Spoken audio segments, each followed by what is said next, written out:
Broadcast is now starting. All attendees are in listen-only mode. Hello, everyone. My name is Michael Aquafreda from the NOAA Ocean Acidification Program, and we're going to get started with our informational webinar in just a few seconds. We just want to give a few other people an opportunity to join before we get into it. Just hold tight.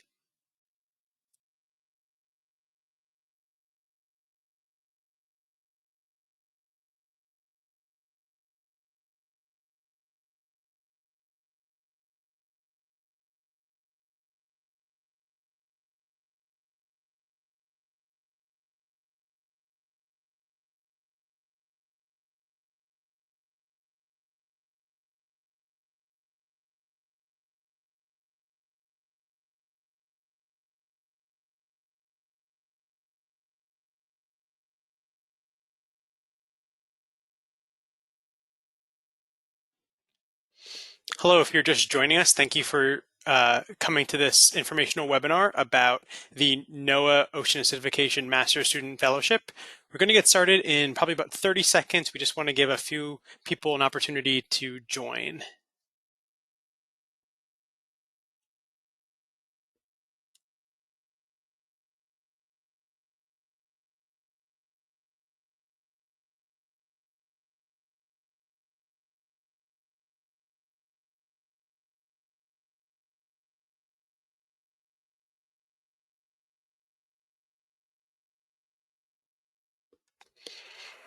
Welcome, everyone. My name is Michael Aquafreda. I am a program specialist at the NOAA Ocean Acidification Program, and thank you so much for joining us today for this informational webinar about the Pacific Islands Ocean Acidification Master's Student Fellowship. This fellowship is going to be offered through the NOAA Ocean Acidification Program with funding derived from the United States Department of State. Right here, we have a few important dates that you should jot down if you're interested in applying to this fellowship. The due date for letters of intent is December 14th at 4:59 p.m. Fiji time. And the due date for the full proposals is due on March 11th, 2022, again at 4:59 Fiji time.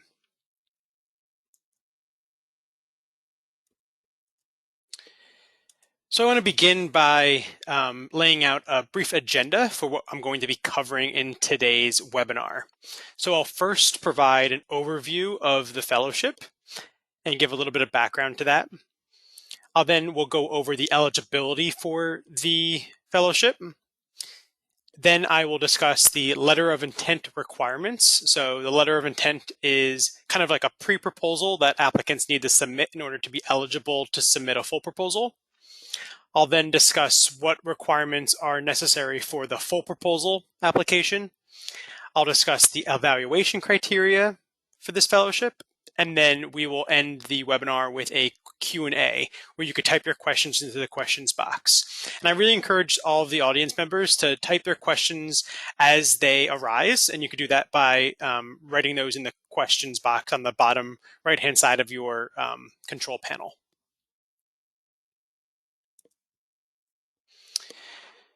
So the NOAA Ocean Acidification Program is supporting a competitive graduate fellowship that will support students conducting research in pursuit of a master's degree related to ocean acidification in the Pacific Islands region.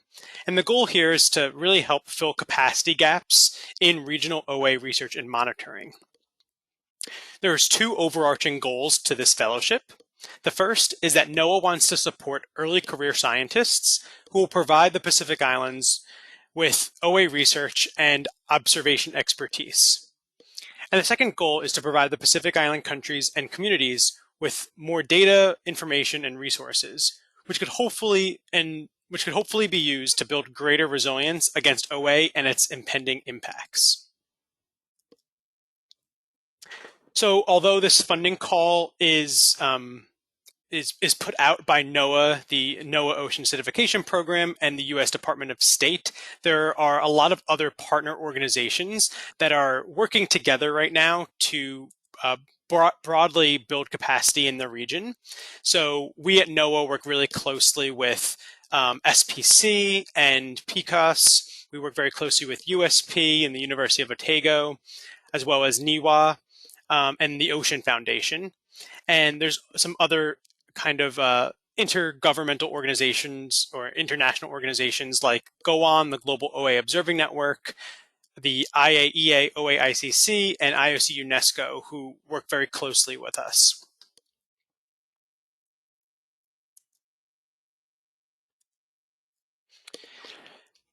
So the proposed research in any of these fellowship applications must fill critical gaps in physical, chemical, oceanographic, biological, and or social economic knowledge of OA and its impacts in the Pacific Islands region. And NOAA intends to fund between 3 and 6 fellows. Each award will be between $20,000 and $32,000 US per year. And the intent is to fund costs associated with a 2 years master's degree program. So this includes things like your tuition, your stipend, your research budget for actually conducting the research you propose to do, and then also helping to cover other fees and expenses that might be associated with the cost of your education. But in addition to the awards, or the awarded funds, fellows will also receive a number of other kind of value-added products. So first, access to a community of practice. And this community of practice is composed of a number of universities, nonprofits, and other government organizations, which are focused on building capacity in the Pacific. So beyond the institutions I just mentioned, we also work really closely with SPREP, with KIOST, and with the University of Hawaii. Fellows will also have will have access to a network of scientists who are conducting OA monitoring beyond the Pacific Islands, as well as in the Pacific Islands. So they'll kind of be more integrated with the global OA community. And then depending on the availability of resources, these fellows will also receive an invitation for a hands-on in-person training at the new Pacific Islands Ocean Acidification Regional Training Workshop, Regional Training Hub, which will be formed in Fiji. We anticipate that training happening in 2023. Obviously, that depends on the state of the COVID-19 pandemic, but we're really hoping to get our fellows out to one of those trainings at the new Regional Training Hub. So when you're composing your application, the research you propose to do must address one or more of these program priorities. And we have 6 program priorities in all. So the first priority is connecting historic, current, and or predicted future oceanographic conditions, including parameters related to ocean acidification, to species and ecosystem response in the Pacific Islands. So this includes looking at biological sensitivity work. This includes elucidating relationships between physical, chemical, and biological parameters. And so, for instance, looking at coral cores for geological records of ancient ocean acidification events would kind of fall under this category. Another priority is synthesizing disparate data sources to identify data needs and knowledge gaps about ocean acidification and its impacts in the Pacific region. Our third priority is increasing community awareness and understanding of OA and its impacts. And this should be accomplished through engagement through policymakers, commercial, recreational, and subsistence fishers and aquaculturists, and communities that really depend on ecosystems that are vulnerable to OA. Our fourth priority is using existing and new regional carbonate chemistry datasets to conduct nation, island, or community level vulnerability assessments in the Pacific Islands region. Our fifth priority is using existing and new regional carbonate chemistry datasets to inform the national or local management strategies that may be implemented in the Pacific Islands. And our sixth strategy is building coastal resilience using OA and its building coastal resilience against OA and its impacts in the Pacific Islands countries by testing and monitoring the effectiveness of community-based mitigation or adaptation strategies. So for instance, evaluating things like blue carbon strategies of seagrasses and mangroves to attenuate acidification would kind of fall under the sixth priority. I'll also mention that each application must incorporate an outreach and education strategy, and I'll talk a little bit about that in a few slides. And applicants are really encouraged to leverage past and present international OA capacity development and training activities. Another priority for this fellowship is to bolster scientific capacity for OA research in the countries that are listed here. So Federated States of Micronesia, Fiji, Kiribati, the Maldives, Marshall Islands, Nauru, Palau, the Philippines, Samoa, Solomon Islands, Tonga, Tuvalu, Vanuatu, and Vietnam. If you're conducting research in other countries beyond the ones listed here, you're not ineligible to apply for this, but the work should in some way bolster the science capacity of those countries. And more details about the specifics could be found in the formal announcement. So to speak a little bit more about eligibility, eligible applicants include any individual who is currently enrolled in a research-based master's degree program. It also includes individuals who have applied to and intend to enroll in a research-based master's degree. So you don't necessarily have to be enrolled in a master's degree program, but you have to have applied to one and kind of waiting for enrollment to occur or waiting to get your decision back. And when we say master's degree program, what we're really talking about is a master's degree program in any one of these fields listed here. So think oceanography, marine science, environmental science, ocean engineering, resource management, coastal community social science, or any related field at a university or institution of higher education. So now let's jump in how to actually compose an application. So as I mentioned, the first step is composing an LOI, which stands for Letter of Intent. And LOIs are really short. They're just going to be 2 pages maximum. And you're going to send these directly to our program manager, Erica Ambres, at erica.h.ambres@noaa.gov. And you'll do that by the deadline listed above. And the purpose of the LOIs is to help the applicants refine their proposal ideas, and also to effectively pare down a large pool of applicants into a smaller pool of applicants with a higher likelihood of being funded in the end, because the actual application process is quite comprehensive. So in order to make sure that the people who are going to submit full applications are really eligible and have the best chance of succeeding, we have this LOI phase in the beginning. So this relatively low bar to pass to submit an LOI. So the LOI has 2 components, as I mentioned. The first is a cover page. And the cover page has some basic information like the applicant's name and their affiliation, the applicant's contact information like their email address, their physical address, and their phone number, the applicant's country of origin, the applicant's academic advisor, and also the advisor's name, title, affiliation, and email address. It's also really important to put the applicant's contact information for whoever works at their institution's financial office. And it's really important to have this financial office point of contact for the next round of the application. So we really want to get that person kind of in our books as soon as possible. Another required element of the cover page is listing which program priority the application is going to be fall under. So number 1 to 6 that I mentioned earlier. And then we want a short half-page summary or biography, which is a relevant personal background and career goal statement.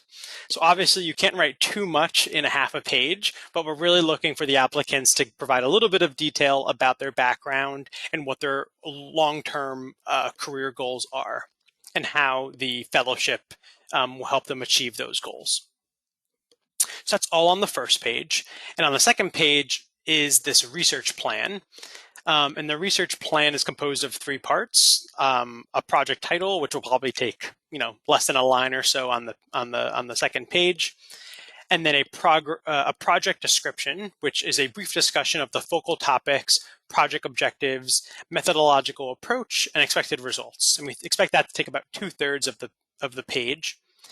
And then we also need a brief budget justification to take the last third of that second page.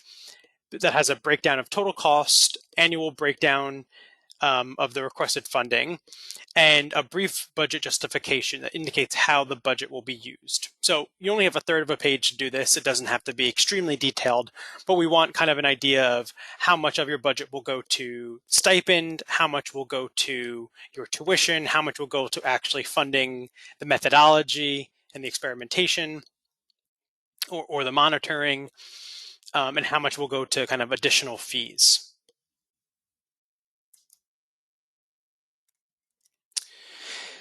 So those letters of intent are due December 14th, and over a period of about a month, program managers within NOAA are going to review those LOIs using these 4 criteria. So is the applicant from a priority country, and will the research take place in a priority country or another nation in the Pacific Islands? Does the applicant have necessary educational background and skills to accomplish the research plan? How does the research plan address one or more of the program priorities? And does the proposed research contain clear objectives and sound approaches? And is it likely to produce the expected results? So after about a month or so, those applicants who had positive reviews will receive a letter encouraging them to apply and submit a full application.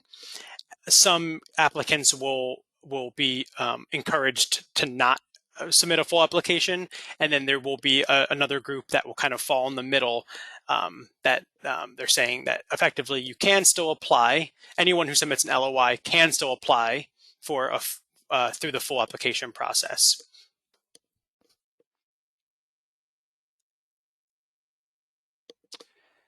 So the full proposal requirements are broken down into these 3 parts, and I apologize for the bullets didn't the numbering didn't copy well from my my other computer. But three sections: project narrative, budget narrative, and other required forms. So let's jump into the project narrative first. The first part of the project narrative is a project description. And the first piece of that is the cover page. And this cover page, if you read down here, looks very similar to the cover page that you'll produce for the LOI. You need to do things like write down your name, your contact information, country of origin.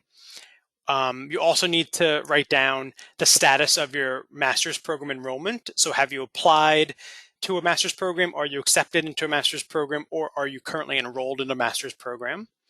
We also need your academic advisor's name again, the program priority once again, and then a very brief overview of the budget. So some very similar to what you wrote in the LOI stage.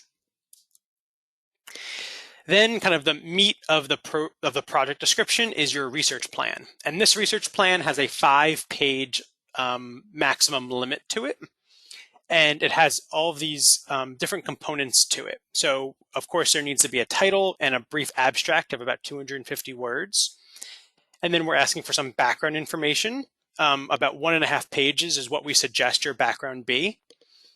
Additionally, you need to list your objectives.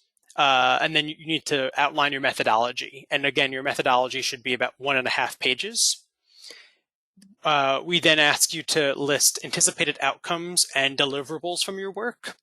And then 1 full page needs to be devoted to your outreach and education strategy. And this strategy should, or this plan is effectively used to communicate the research outcomes with appropriate audiences in the applicant's local community. And it should include details of how the proposed work will also broaden the participation of underrepresented groups in STEM, science, technology, engineering, and mathematics. And some of the ways the applicants could kind of compose an education outreach plan, or some of the actions that kind of could fall under that plan, include things like presenting their results at a regional conference or attending a national meeting, and coordinating with groups like SPREP. And they could state the intent to share their project results at the university through their newsletters, or other venues like that. So beyond the research plan, there's a few other components of the project description. We have relevant personal background and career goal statement. So in the LOI stage, we asked for like a half-page background information, and here we want the applicants to elaborate on their background and also on their career goals. And we have a 2-page maximum limit for that. And this section should really be focused on the applicant's prior education, their abilities, and we want to know how the fellowship will ultimately support this applicant to pursue their larger career goals. We're also asking for CVs of the applicant and the academic advisor of the applicant, and each one of these CVs should be no more than 2 pages per person. So additionally, there are a few other components that don't have page limits like the previous sections do. We're asking for a project timeline, and we suggest about 1 page for that, which is just a concise timeline of how long the project will take over the course of the 2 years, the 2-year fellowship. We're also asking for a works cited, of course, which includes all in-text citations. We're asking for official copies of the undergraduate and any postgraduate student transcripts, proof of application or acceptance into a master's program. And this could be your acceptance letter if you're already enrolled. If you're already enrolled, this could also be just your transcript that suffices. But if you've applied but haven't been accepted or enrolled yet, you might get a letter from the university saying that they have received your application. So kind of your confirmation email that you've applied, that could work. And if you have any questions about that component, you're definitely encouraged to email me or Erica Ambres. So we're also asking for 1 signed letter of support from the applicant's academic advisor, saying that they support the work that is being proposed by the potential fellow. And then we also are asking for 2 signed letters of recommendations from other individuals beyond the academic advisor. The 2 signed letters of recommendation are the only components of this application that is going to be directly emailed to Erica Ambres. All the other full proposal requirements are going to be submitted via grants.gov. And once again, the full application will be due on March 11th. So beyond the project description, the project narrative has 2 other components. So there's an abbreviated environmental compliance questionnaire, and this is one of the standard forms for any grant that is administered through NOAA. And it's effectively looking at what impact your research will have on the surrounding environment. And you can access that form by following this link. This link is also in the formal announcement, and it asks a series of questions about how the work that you propose is going to impact your local environment.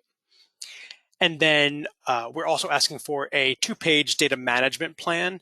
And the data management plan is really important. And it's the opportunity for you to describe what type of metadata and data you will be collecting, what's the plan for archiving those data, and how will the data be disseminated to the broader community. We really encourage applicants here to provide information about how they're going to submit their data to data repositories like the Go On Data Portal, and also the IODE, the International Oceanographic Data Exchange, Sustainable Development Goal Indicator.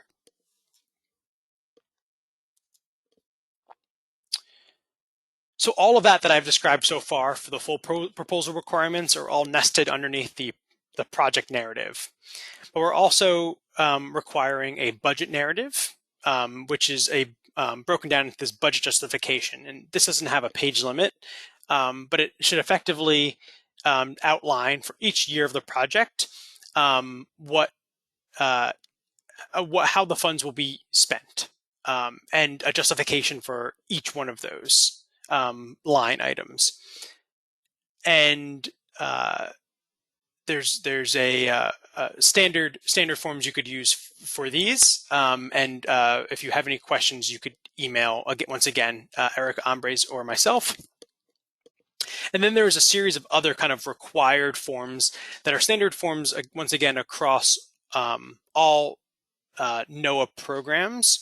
It kind of a little bit looks like alphabet soup with all those letters and numbers.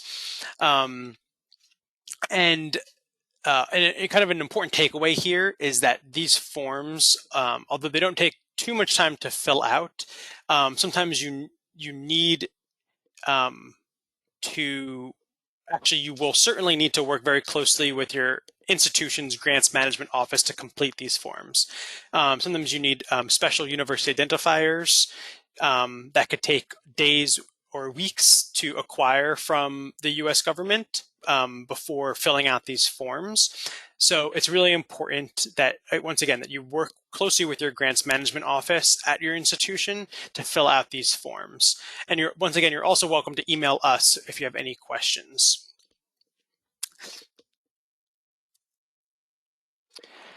So after you've submitted your full application on grants.gov, and I should mention your grants administrator at your institution will most likely submit that on grants.gov. Over the course of the following 2 or 3 months, we will be evaluating your proposal with a pool of reviewers who are experts in their fields, and they will be from a whole lot of institutions familiar with the work going on in the Pacific region. And we will be reviewing your applications using these 6 criteria. The 6th criteria got bumped off the bottom of the slide, but I'll mention that. There's actually 6 criteria that adds up to about 100, that adds up exactly to 100 points.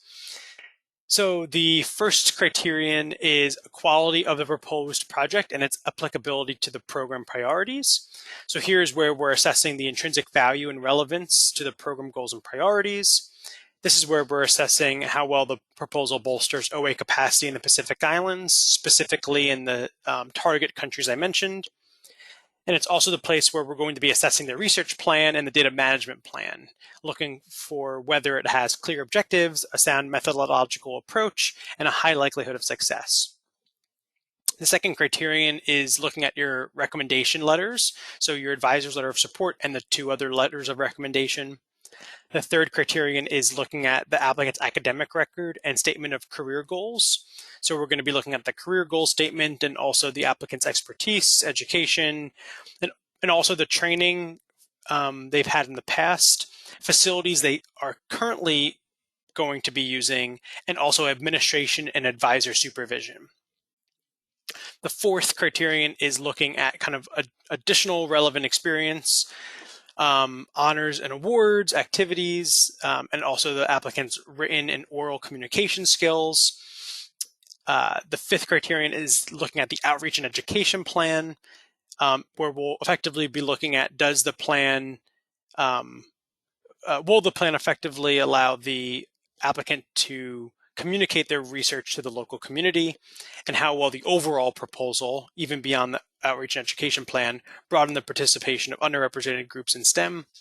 And the sixth item is looking at project costs to determine if the justification for those costs is warranted, and is the cost of the project reasonable to accomplish the scope of work that has been proposed.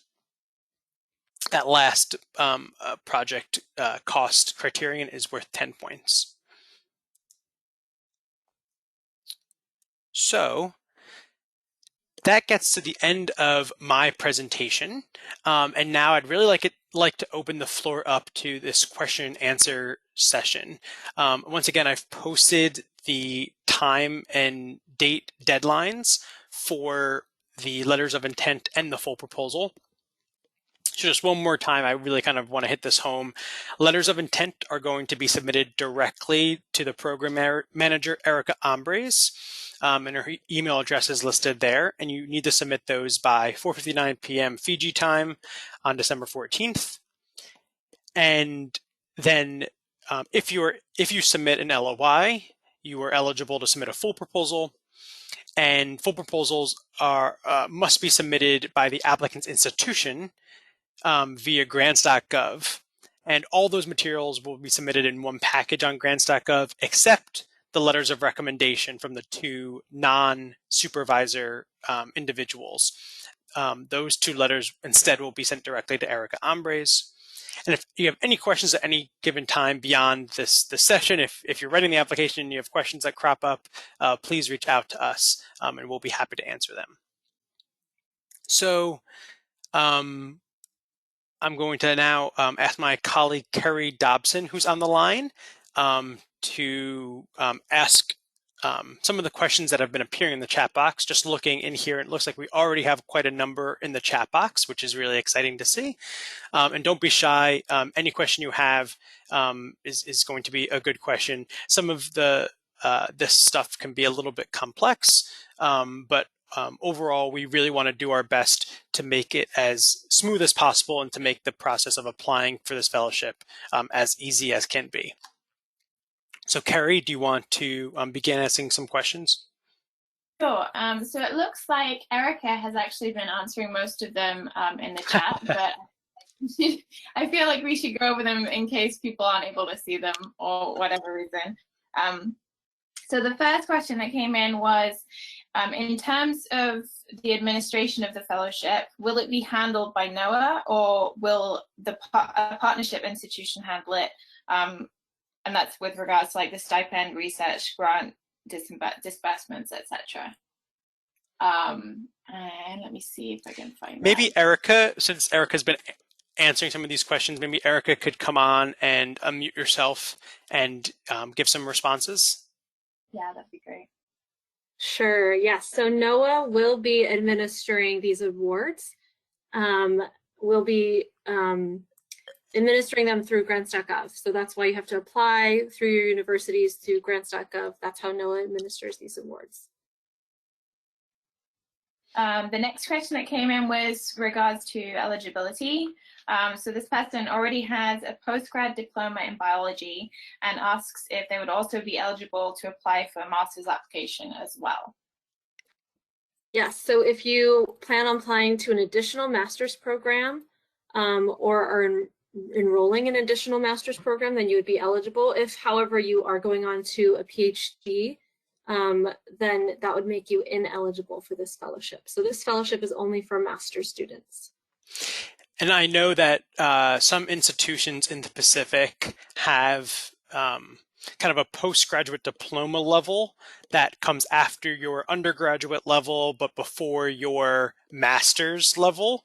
So if you finish that postgraduate work, that postgraduate diploma, that's great. I believe that's kind of the next stepping stone before you reach your master's. So you might be in the perfect position to apply to a master's program. And once you've applied to a master's program and submitted your application there, you could apply for this as well. Awesome. Okay. The next question is, does NOAA expect to offer the fellowship in future years, or is this a one-off? So at this point, we do not anticipate repeating this fellowship in the future. But all that being said, depending on how successful this fellowship is and how much interest there is in this fellowship, we may revisit this in the future. And our partners as well across the region, depending on the interest, may decide to continue this in the future as well. Fingers crossed. So next question is, when might successful applicants be notified? They note that the USP academic semester starts March 21st. And that timing actually works out really well because applications are due March 10th. So, you know, if you're applying for a master's and you're starting in that time frame, you'd likely know whether you're accepted or not. But applicants will be notified in June or July, and then the awards will begin September 1st. So maybe you have applied and you've started your first semester, but then the research award won't start until September 1st, timing around the time of semester 2.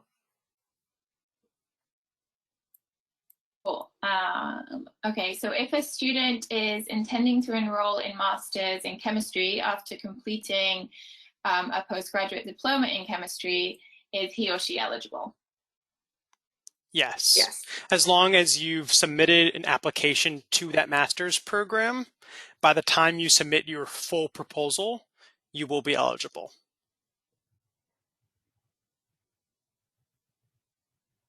Okay, another question has come in. So once we have filed the letters of intent, do we need to wait for a confirmation response to submit the full proposals? No. No. Go ahead, Mike. Yeah, so anyone who submits a letter of intent is eligible to submit a full proposal. What we're going to do is we're going to read all the letters of intent, and the ones we think have the best chance of actually winning the fellowship at the during the full proposal stage, we will notify them and say, you should certainly apply because you have a good chance. There might be some others that we might discourage, although even if you get a discouraging letter from us, you're still able to apply, and then you might knock our socks off when you actually write your full proposal and submit it to us, and you might go from kind of middle of the road to the top of the list. So that's really up to you. But as long as you submit an LOI, you are eligible to submit a full proposal. And we do also intend to give some feedback with the LOIs. So whether that's on the research questions posed or different ways to bolster your proposal. So if you're confident that you're definitely going to submit a proposal, don't feel like you have to wait for us to start the work because there's a lot of components to this proposal. But I would definitely wait until after you get your response back from us to incorporate some of that feedback to improve your proposal. Absolutely. It's not just a way of weeding out applicants. It's really meant to help provide useful feedback from experts in the field to help bolster your chances in the full proposal stage. Excellent, thank you. Will the university I'll be applying for my master's have to be from the USA? No. Absolutely not. Nope. In fact, we hope it is outside the United States. Excellent. And going back to the LOI question, when or how quickly do you think you will be able to provide the feedback on the LOIs? Is there a timeline? Yeah, we intend to submit that feedback within a month. So think second week of January, you will receive the LOI feedback. We're getting so many questions. The next question, is the grant only for full-time study? If a student completes a postgraduate diploma, can the student do a master's 1 year full-time or 2 years part-time? I think that fits within the scope of the NOFO, doing it 2 years part-time, as long as in the budget that is clarified, and the budget should match that part-time status. I concur.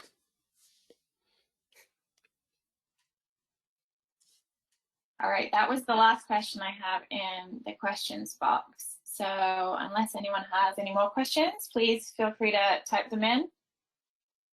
We still have time, so. And if you have questions later, definitely feel free to reach out to either Mike or myself. We're happy to be a resource for this community, as this is the first time we're doing this, and we know there's likely going to be lots of questions. But we really are excited about this and excited about enhancing OA work in this region. Oh, so I see one question coming in about, can we provide the slides or a recording? And yes, we actually are recording this webinar right now, and this recording will appear on the NOAA OAP website.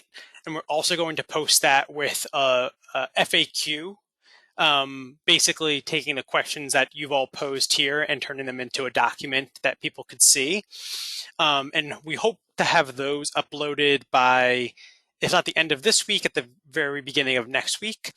So you can review that and watch us again if you missed anything, and also kind of copy down our email addresses and things like that. One more question has come in. So are there any work years required for the application of this study? If I'm understanding the question correctly, you don't need to have any employment to be eligible for this. So if you've only ever been a student, you are still eligible for this this fellowship. And we did just get another great question in, if there are any sample templates for the LOI. And Mike, I'm wondering if that could be something we could add to the FAQs when we post that on our website next week. Yeah, I've actually already been working on a sample template, and I'd be happy to share that on OAP's website that can be used. That actually makes the reviewers' lives much easier when everything is standardized like that. So we will be very happy to provide a template.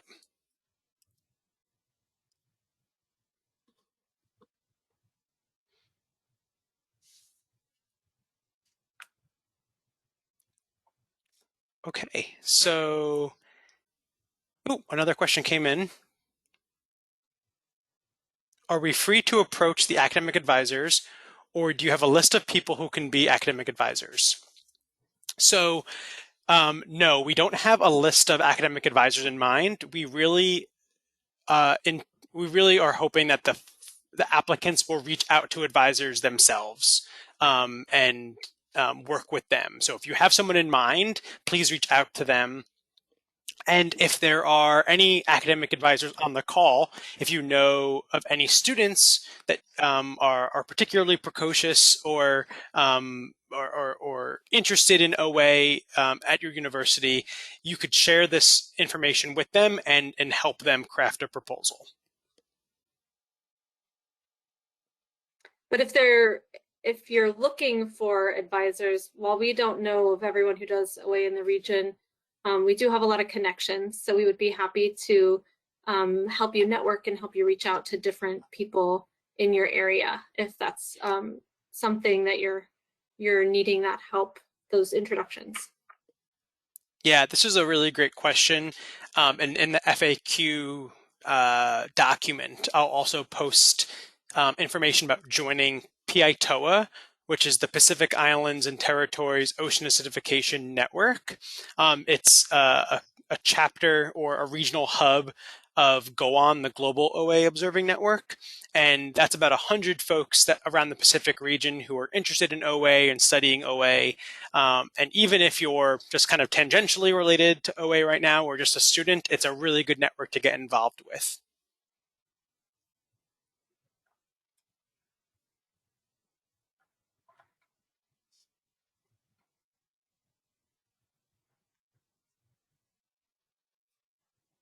Ooh, this is a great question.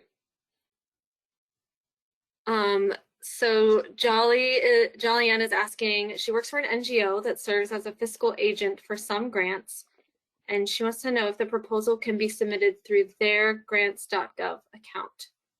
And I actually don't know the answer to this, Mike. I might have to, Jolly-Ann, I might have to follow up with you about your specific circumstances. So maybe if you could shoot me an email, and I can put my email in the chat really quickly. And we can touch base offline about this to get some more specifics about that circumstance.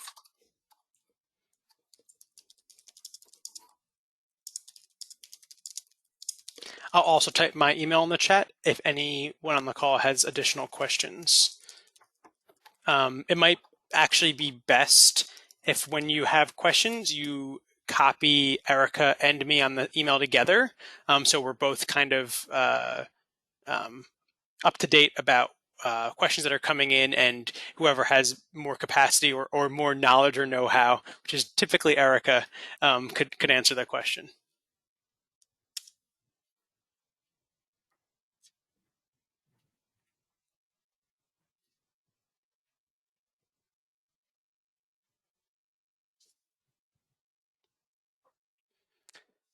Are there any additional questions?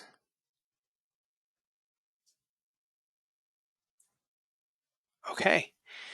Well, I want to really just thank the audience for coming out here today. This was a really good showing, and I really appreciate your enthusiasm and asking all these questions. This is really great. We're really excited to see this. And once again, please contact Erica or me. Our time zones don't always align very well, but we're really happy to stay up late or to work with you over a few days or so to answer your questions. So please contact us and please spread the word about this to others in your network, other students, other faculty members who might serve as advisors. We're really hoping to make this fellowship a success and to really grow the scientific capacity for OA monitoring and research in the region. So thank you so much. Have a good rest of your day. And it's bedtime for me and Erica here on the East Coast of the United States, and Kerry too in the Midwest.